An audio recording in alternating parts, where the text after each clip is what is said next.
নিমন্ত্রণ করতে গিয়ে দেখেন মুচি জুতো সেলাই করছে আর কৃষ্ণ নাম করছে। কৃষ্ণ নাম করতে করতে নয়নের জলে বক্ষ প্লাবিত করে ধরায় ধরায় ভাসে যাচ্ছে। অর্জুন আশ্চর্য হলেন, এ কি করে বৈষ্ণব হতে পারে? মুচিকে নিমন্ত্রণ জানালেন।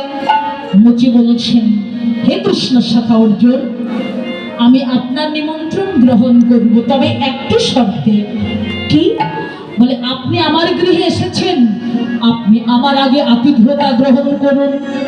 অতিথি হয়ে এসেছেন আমার গৃহে, অতিথির সেবা হলো পরম সেবা। অতিথি রূপে নারায়ণ, অতিথির সেবা করলেই আমার প্রভুর সেবা হয়ে যায়। হরি বল, হরি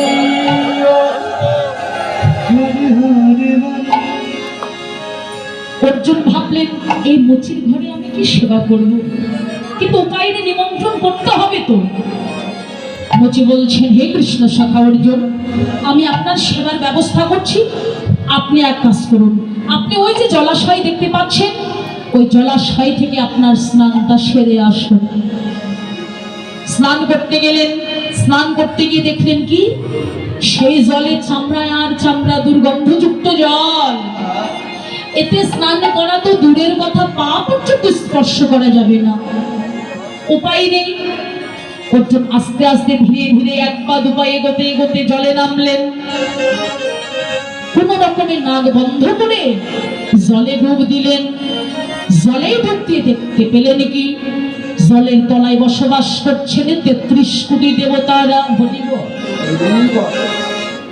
অর্জুন চমকে উঠলেন, আমি কি দেখলাম? আমি ভুল কিছু দেখলাম না তো? আবার জলে ডুব দিলেন। জলে ডুব দিয়ে দেখতে পেলেন ওই ৩৩ কোটি দেবতারা জলের তলায় বসবাস করছেন। অর্জুন প্রশ্ন করলেন, হে ৩৩ কোটি দেবতাগণ, আপনারা এই দুর্গন্ধযুক্ত জলে কি করছেন? বললেন, এটাই আমাদের পরম শান্তির জায়গা। কেন জানো? এই জলের তলায় আদৌ ভগবান শ্রীকৃষ্ণের গুণকীর্তন শোনা যায়, ভগবানের নাম গুণকীর্তন শোনা যায়।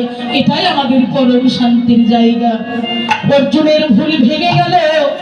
ভুল ভেঙে গিয়ে সঙ্গে সঙ্গে মুচির চরণ ধরে ক্ষমা প্রার্থনা করলো। হে মুনিবর, আপনি আমাকে ক্ষমা করুন, আমি বুঝতে পারি নাই, আপনি এত বড় কৃষ্ণের পরম ভক্ত, আমি বুঝতে পারি নাই। বললেন, না না, আমি ভক্ত হতে পারি নাই, আমি তার সন্তান মাত্র কেবল। মুচিকে নিমন্ত্রণ করলেন। পরদিন যথা সময়ে রাজভবনে এলেন। মুচিকে নানা ব্যঞ্জন দিয়ে সেবা দেওয়া হলো। মাগো, আপনি যদি সেবা দেন, ওই সেবায় যদি আপনার মন না থাকে, ওই সেবা দিয়ে আপনি কোনো ফল পাবেন না। ভগবান বলছেন, যে আমাকে এতটুকু দেয় আমি তারে এতটা দিই। শুধু আমি যে ভক্তির কাঙাল, কোন ভক্ত ভক্তি ঘরে যাহাই আমাকে নিবেদন করে, আমি ভগবান তাহাই কেবল গ্রহণ করি।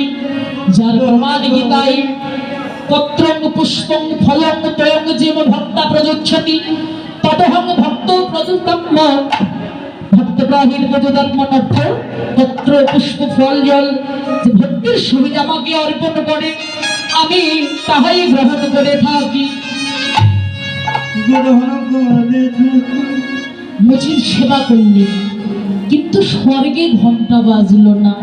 প্রকৃত ভক্তের সেবা, বৈষ্ণব সেবা হলে স্বর্গে ঘন্টা বেজে ওঠে। সেবা করলেন কিন্তু স্বর্গে ঘন্টা বাজলো না। কেন? মুচি নানা ব্যঞ্জন মেখে নিয়ে সেবা করতে যাবে। ঠিক সেই সময় দ্রৌপদী মনে মনে চিন্তা করলেন, এই মুচি ঠিকভাবে খেতেও জানে না, ও সব খাবার একসঙ্গে মেখে নিয়েছে, ও কি করে বুঝবে কোন খাবারে কি স্বাদ? ঠিকভাবে খেতেও জানে না। সেবা করলো কিন্তু স্বর্গে ঘন্টা বাজলো না। ভগবান বলছেন, যুধিষ্ঠির, তোমার এখনো বৈষ্ণব সেবায় এখনো অভাব আছে, এখনো সফল হয় নাই। ভগবান বলছেন, কি ভেবেছ? কে কি ভেবেছ? সঙ্গে সঙ্গে ক্ষমা প্রার্থনা করো। সঙ্গে সঙ্গে মুচির চরণ ধরে ক্ষমা প্রার্থনা করলেন। মুচিকে আবার নতুন করে নানা ব্যঞ্জন দিয়ে সেবা দেওয়া হলো।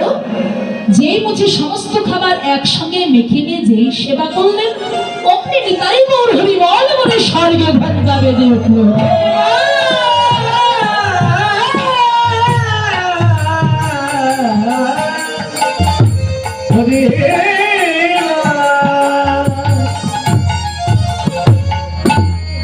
এইবার মুচি সেবা করে চলে গেলেন আর এঁঠো থালাগুলো যে পরিষ্কার করলেন, ভগবান যেখানে এঁঠো থালাগুলো রাখলেন ওই বেজে এসে গড়াগড়ি দিতে দিতে বলছে, যুধিষ্ঠির তোমার বৈষ্ণব সেবা এখন সফল হয়েছে।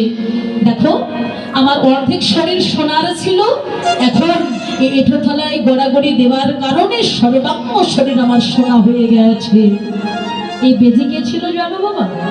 এই বেজে ছিল ধর্মরাজ যমরাজা, পরীক্ষা করবার জন্য এসেছিলেন। তাই তো অতিথির সেবা আমাদেরকেও মাঝে মাঝে দিতে হবে।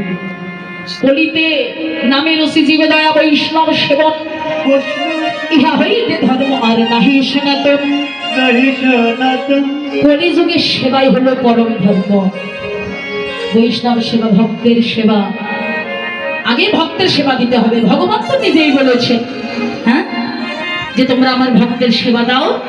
ভক্ত সেবা করবেন আর ওই ভক্তের হৃদয় মন্দিরে প্রবেশ করে ওই সেবা আমি আস্বাদন করবো। হরি বল, হরি বল। তাই তো আমার ভগবান বৈষ্ণব ভক্তের ডাকে আজ আমার ভগবান ভগবান হয়ে নয়, ভক্তের সাজে ভগবান এসেছেন।